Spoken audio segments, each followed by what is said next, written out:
This is 6.2, Introduction to the Area Between Two Curves. So in the picture, we have the graph of f of x, which is x squared. And I'll label that. This is f of x. And g of x, the square root of x. And you see these two curves form a shaded area. Maybe I'll attempt to shade this. I'm not going to be able to get in that corner. My pen's too fat. But you have the idea. So this is the area enclosed by those two graphs. So we want to find the area of the blue part. Well, how are we going to do that? Well, we're going to add rectangles, just like we've done in the past, adding rectangles.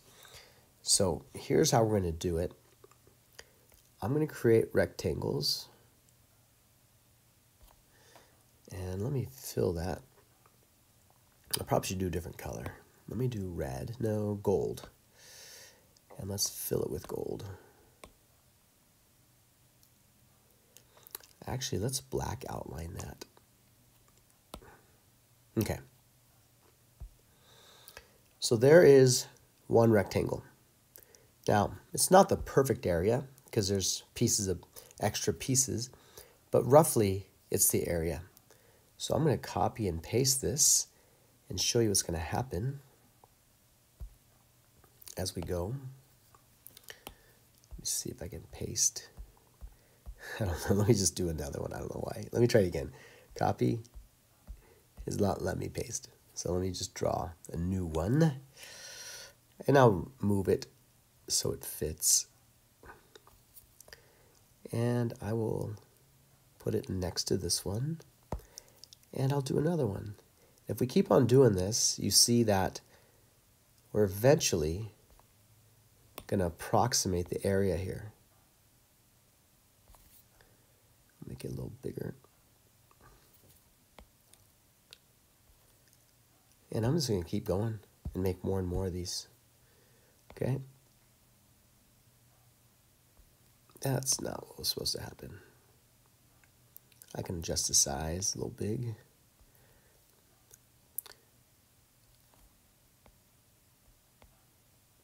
So I'm going to just make a bunch of these up and down the whole thing.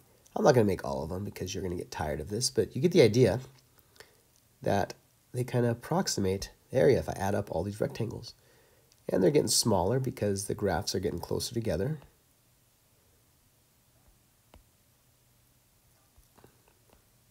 I'll do one more for you guys, I think. Okay.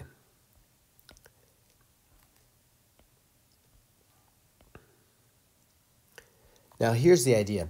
When we did chapter 5, we added up a bunch of rectangles. And we called them Riemann sums. Basically, it's the same idea. And as we let the number of rectangles go to infinity, then you get the exact area, and we call that the integral. And we call that the net area. But for this problem, we're going to do the same thing. We're going to add up a bunch of rectangles. And how big are these rectangles? Well, let me pull one of these out, and let's evaluate it. It has a height and a width. Well, the width is a change in x. Call it delta x. And the height, if you look, hopefully you see this, I'll write it this way. It's the bigger y value minus the smaller y value. And what's the big y value? It's the upper function g of x minus the smaller function f of x. So let me start with this.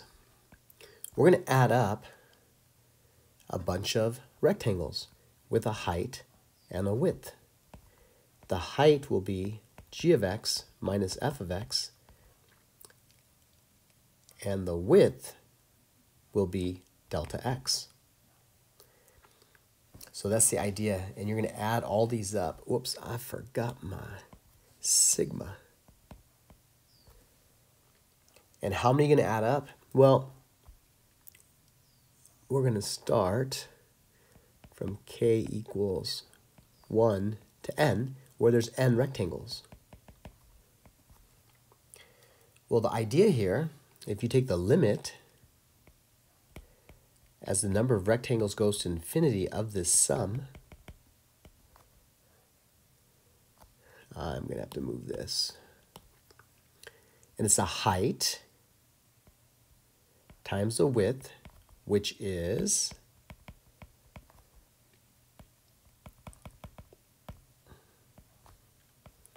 g of x minus f of x delta x. Now, from this, we learn this is actually an integral. This can be written as an integral from some starting value to some ending value. I'll explain that. The height is still g of x minus f of x, but the width becomes dx.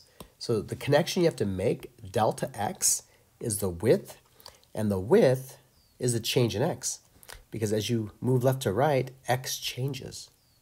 So that width is how much x changed, and the height is just that distance, which is the upper function minus the lower function. And how many of these rectangles do we want to add up?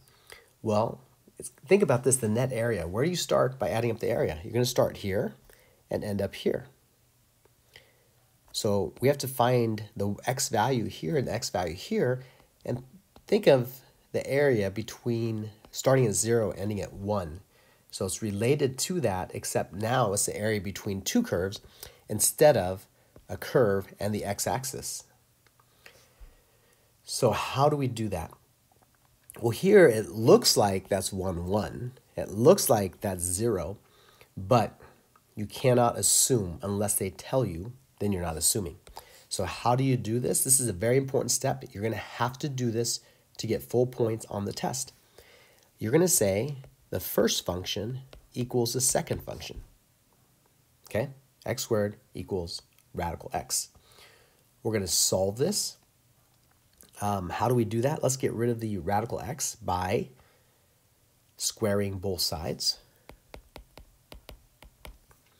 I'm going to subtract x from both sides. Factor out an x. Now, I don't expect you to know this, and you wouldn't be expected on an AP test, but I didn't realize this factoring wouldn't come out so pretty.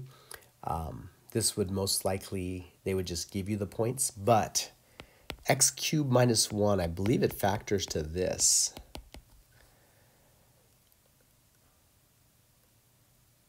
Uh-oh, it's going to be x, 2 x's, and plus x, and I think plus 1, if I remembered right. I don't think I remembered right. Let me pause this.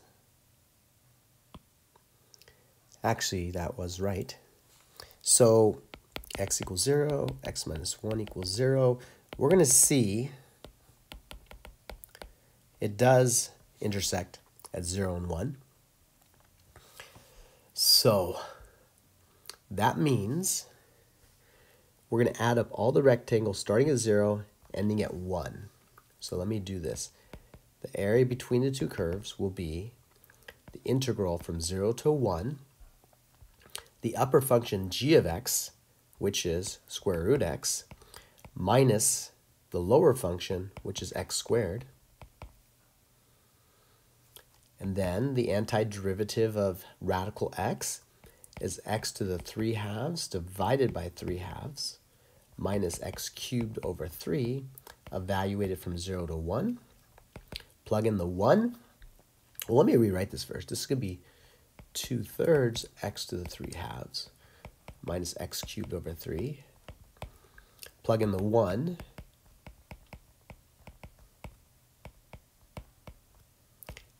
And then plug in 0. Well, that's just going to be 0. So we end up with 2/3 minus 1/3. The answer is 1/3. So important steps is to show that you found where they intersected by setting them equal to each other, because that point, the y values of both functions are the same, At that point, the y value of both functions are the same. So you're saying the y value of this must equal the y value of that, and you solve that. Then, again, you're adding up a bunch of rectangles. The height is the big function, the higher function, minus the smaller function. The width is delta x or dx when you change to an integral. And that's quite simply how you find the area between two curves. But I want to do an example where you use a calculator. So this is where it gets a little weird. You're given f of x and g of x. So let me label those. ln of x is f of x, so that's going to be your f of x. And g of x is going to be this function. And so I'm going to draw one representative rectangle to give you an idea. Okay? That rectangle has a height, I'll call it, whoa, not that, h, and the width, I'll call delta x. So how do you find the area between those two curves? Well, you're going to integrate, and it's going to be the big Y minus the small y. So h will be big Y minus the small y. Well, which one's the big Y? F of x, because higher is bigger. This is bigger, that's smaller. So it's going to be f of x minus g of x, which is, well, I will explain to you why I'm not going to write that down. So next step, and this is going to be actually a calculator problem. The first one was non-calculator problem. This one's going to be a calculator problem, and you'll have both of those. So how do you do this? You'll be taught on a separate video how to use your calculator to do the things I'm about to do, okay? I will explain to you when we get there or on a separate video. But I'll show you the steps you need to show. All right, so I'll do a couple of things. In your calculator, you're going to learn, you have y1, y2, y3 for all your functions. Here's an option you have. I'm going to say let y1 equal f of x. Let y2 equal g of x. So in your calculator, on y1, you will put ln of x plus 2. And for y2, you'd put e to the x minus 2. So they're in your calculator. This is so you know what is what in your calculator.